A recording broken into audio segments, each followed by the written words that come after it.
नमस्कार साथियों। आज एक ऐसे सेशन पे चर्चा करने के लिए हैं जो झारखंड की सरकार प्राइवेट कोचिंग संस्थानों को एक कानूनी दायरे में लाने का प्रयास कर रही है एक कानून के माध्यम से।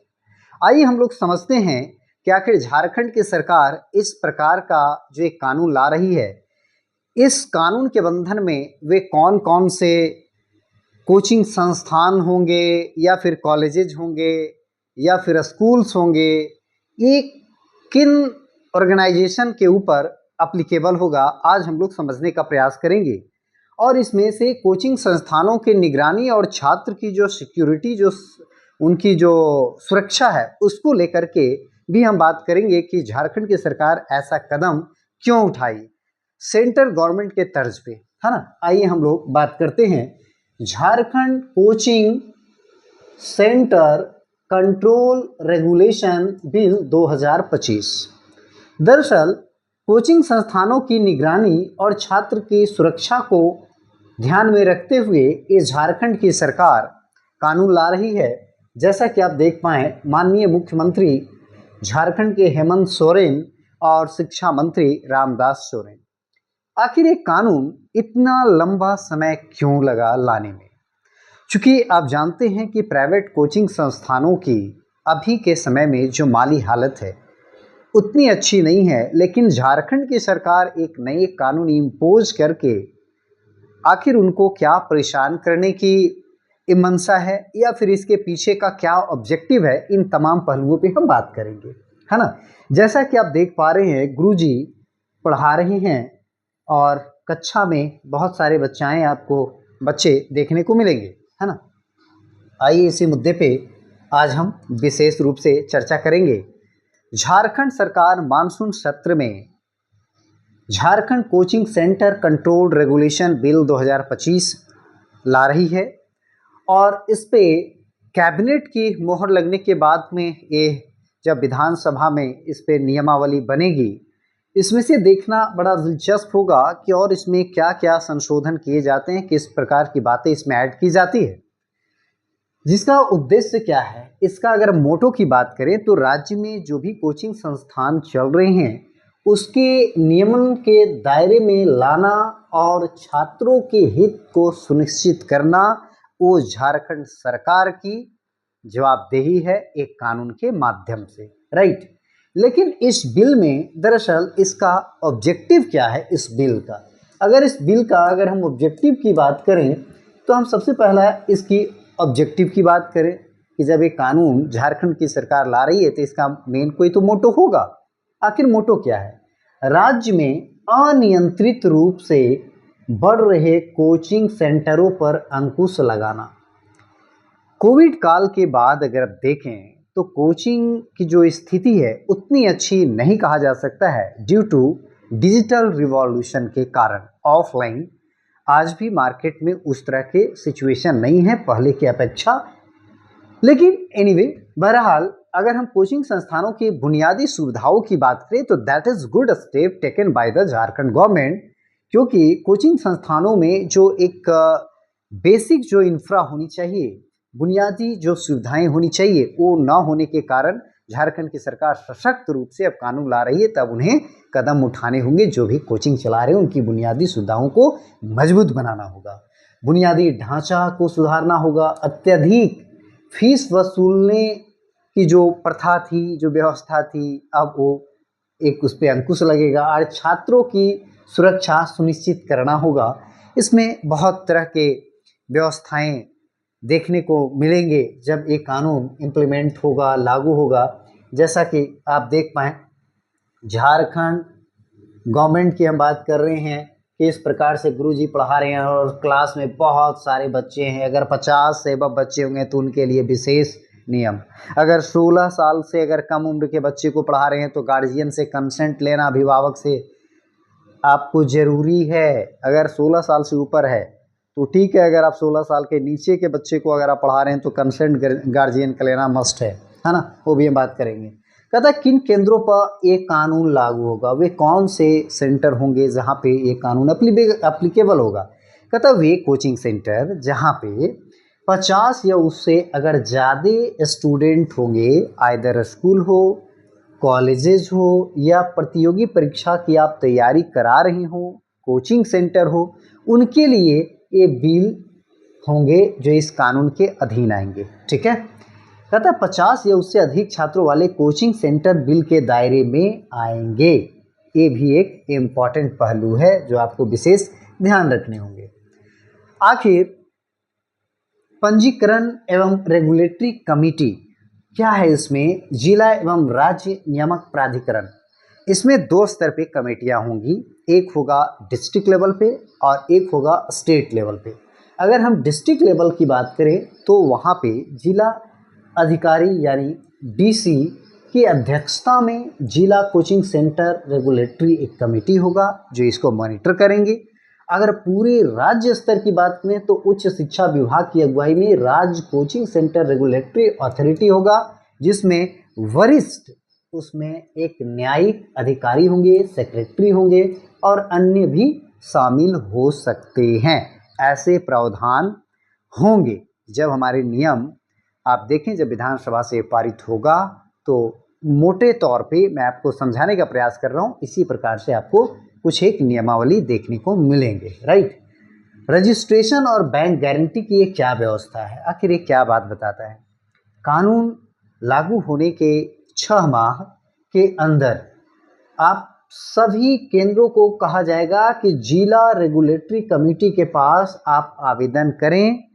आवेदन करना आपके लिए मस्ट होगा और कमेटी को 60 दिन में आवेदन की उसको कहीं ना कहीं स्वीकृति भी देना होगा, या फिर वो चाहे अस्वीकृत कर दे या फिर वो स्वीकृति दे दे, है ना। स्वीकृति मिलने पर लेटर ऑफ इंटेंट जारी होगा और 1 माह के भीतर 5 लाख आपको बैंक गारंटी जमा भी करना होगा। समझ रहे हैं कितना कानून एक दायरे में अगर आप आएंगे तो इस कानून के दायरे में कितने ऐसे कोचिंग सेंटर हैं, ये कानून आने से पहले ही कहीं न कहीं आपको बंद होता हुआ दिखाई देगा। ऐसा क्यों? तो ये जो कुछ नियमावली है, जो बैंक गारंटी है, बहुत से ऐसे कोचिंग सेंटर्स हैं जो अभी के सिचुएशन में ऑफलाइन वो टूट चुका है आफ्टर कोविड। तो उस सिचुएशन में क्या वो सक्षम होंगे? तो मुझे लगता है नहीं। अगर नहीं होंगे तो कोचिंग संस्थाएं फिर बंद होंगी, है ना। आगे की बात करें, पंजीकरण की वैधता 5 वर्ष का होगा, फिर उसके बाद में क्या होगा? रेन्युअल होगा। राइट, अगर आप रजिस्ट्रेशन की बात करें तो उसकी जो वैलिडिटी होगी 5 वर्ष होगी और उसके बाद में ये क्या होगा? बाद में उसका फिर रेन्युअल होगा, जिसको हम कहते हैं नवीनीकरण संभव रहेगा। जैसे गुरुजी आप देख पाएँ क्लास में पढ़ा रहे हैं, अगर 50 से ज़्यादा बच्चे हैं तो उसके लिए व्यवस्थाएं अलग हैं। अगर आप 16 साल से कम उम्र के हैं बच्चे तो गार्जियन से कंसेंट लेना मस्ट होगा। दैट इज, ये सब बातें बिल में कही गई है। पंजीकरण की आखिर वैधता की बात करें तो जैसे कि अभी हमने कहा था कि 5 वर्ष होगा, फिर उसके बाद में इसका रिन्यूअल होगा। डेडलाइन और कार्रवाई की भी इसमें बात कही गई है। डेडलाइन और कार्रवाई है दरअसल क्या कहता है, कानून लागू होने के 6 माह के अंदर सभी केंद्रों को आवेदन करना होगा। कमेटी को 2 महीने में 60 दिनों के अंदर उसको निर्णय देना होगा। आवेदन न करने पर कार्रवाई भी की जाएगी और इसमें जुर्माना बड़ा खतरनाक है। फर्स्ट टाइम अगर आपने गलतियां करी तो आपको 5 लाख, सेकेंड टाइम अगर आपने गलतियां करी तो 10 लाख पेनाल्टी आपसे वसूला जाएगा, जुर्माना, है ना। फर्स्ट टाइम आपने उल्लंघन करा 5 लाख, दूसरी बार 10 लाख। इस तरह से व्यवस्थाएं जुर्माने और दंड का किया गया है, यानी इस कानून में देखने को मिलेगा। वित्तीय कुप्रबंधन या गंभीर उल्लंघन पर भी आपको 5 लाख और 5 साल या फिर ब्लैक लिस्टिंग भी हो सकता है। अगर आप कहीं ना कहीं कुछ वित्तीय गड़बड़ी किए हैं या फिर आपका कोई गंभीर वैसा उल्लंघन है तो इस सिचुएशन में आपको परमानेंटली हो सकता है कि ब्लैक लिस्ट कर दिया जाए या फिर आपको 5 साल के लिए वो बैन कर दे। राइट, छात्र अभिभावकों की शिकायतों के निवारण हेतु एक सेल गठित होगी। चूँकि हमारे झारखंड में देखें तो कोचिंग संस्थानों के लेकर के कोई वैसे नियम नहीं बनाए गए थे।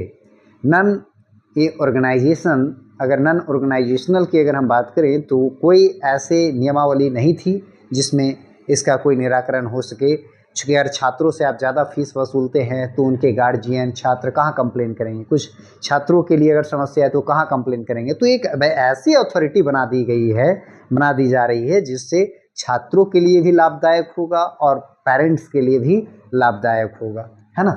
तो ये तमाम बातें इसमें कही गई है।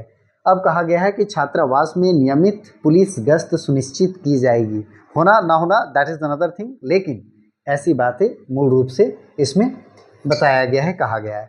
अब आइए आखिर मूलभूत अगर हम संरचना स्ट्रक्चर और उसमें क्लैरिटी पारदर्शिता की बात करें तो उसमें क्या होंगी वो चीज़ें आपको समझने होंगे। ठीक है, समझिए थोड़ा। कहता है एप्लीकेशन के साथ आवेदन के साथ कोर्स की जो एक डिजाइन की गई होगी संरचना, उसका स्ट्रक्चर या फिर उसका फीस, ट्यूटर की क्वालिफिकेशन योग्यता इसमें निर्धारित की गई है। एटलीस्ट ग्रेजुएशन होना मस्ट है, लेकिन मेरे ख्याल से लगता है कि मास्टर्स अगर किया जाता तो दैट इज़ गुड, अच्छा रहता। बहुत से ऐसे ट्यूटर हैं जो ग्रेजुएट भी नहीं हैं और कोचिंग संस्थानों को ज्ञान दे रही हैं और पढ़ा रहे हैं, तो मेरे ख्याल से एक क्राइटेरिया होनी चाहिए थी, लेकिन ठीक है, ग्रेजुएट भी है तो ठीक है। मूल्यांकन नीति, फीस वापसी, स्थानांतरण नीति की जानकारी देनी होगी, है ना। ये तमाम बातें इसमें बताया गया है। ट्रांसपेरेंसी को लेकर के मेंटेन करने की बात कही गई है। ट्यूटरों की जो न्यूनतम योग्यता की अभी हमने बात करी, वो क्या कहा हमने, ग्रेजुएशन। यह कहता है निर्विवेचन, यानी कोई उस पर आपराधिक दोष नहीं होने चाहिए, ये भी बात बताया है, ध्यान रखिएगा। अभी हमने कहा था 16 वर्ष से अगर कम या माध्यमिक परीक्षा न दी छात्रों की भर्ती केवल अभिभावक के लिखित सहमति पर ही होगा। अगर लिखित सहमति अगर आप नहीं लेते हैं तो आपके ऊपर कार्रवाई भी की जा सकती है ना। हर सेंटर को वेब पोर्टल भी होगा जिसमें सभी विवरण, फीस, ट्यूटर, फैकल्टी अपडेट रहेंगे। जैसे अभी के समय में देखते हैं कि वेबसाइट में या फिर अगर आपका वेब एक कोई पोर्टल है तो वहाँ ये तमाम चीज़ें आपको जानकारी विवरण देना होगा। अगर ऐसा नहीं करते हैं, निरीक्षण में पकड़े गए तो आपसे मोटे रकम वसूले जाएंगे, जेल भी आप जाएंगे, है ना। जानकारी और प्रावधान की बात करें तो इस पोर्टल में कोचिंग सेंटर का आधारभूत ढांचा, फीस, पाठ्यक्रम, मूल्यांकन, ट्यूटर आदि जानकारी एक अंडरटेकिंग के साथ देनी होगी, है ना। प्रत्येक सेंटर का एक वेब पोर्टल भी होगा जहां सारी जानकारी अपलोड करने होंगे। ये तमाम बातें इस बिल में बताया गया।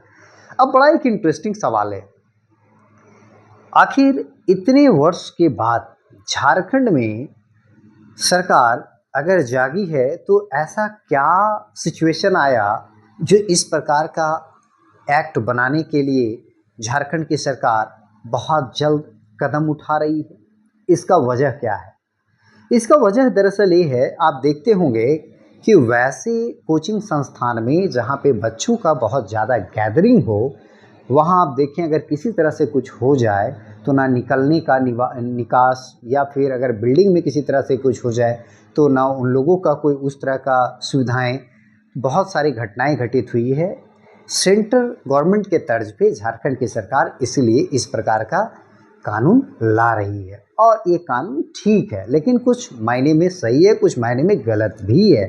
गलत मैं इसलिए कह रहा हूँ कि जो छोटी कोचिंग संस्थान हैं, जिस प्रकार से इसमें कुछ पॉइंट्स हमने बताए हैं, अगर ये कहीं ना कहीं अप्लीकेबल होगा तो बहुत सारे कोचिंग संस्थान में अगर निरीक्षण किया जाता है, चौक निरीक्षण, और वो पकड़े जाते हैं तो वो जेल भी जा सकते हैं। क्योंकि छोटे संस्थान हैं, वो दे नहीं पाएंगे तो सिचुएशन में क्या होगा। तो ये कहीं ना कहीं एक डिमेरिट भी है, क्योंकि उनकी जीविकोपार्जन इसी कोचिंग ऑर्गेनाइजेशन से उनका चलता है। एनीवे, झारखंड की सरकार का एक पहल है, ये इनिशिएटिव सेंट्रल गवर्नमेंट के तर्ज पे लिया गया है, इसे हम ठीक कह सकते हैं, है ना। चलिए, तो आज के लिए इतना ही, फिर हम मिलते हैं किसी अन्य वीडियो में। आज के लिए बहुत बहुत धन्यवाद, थैंक यू सो मच।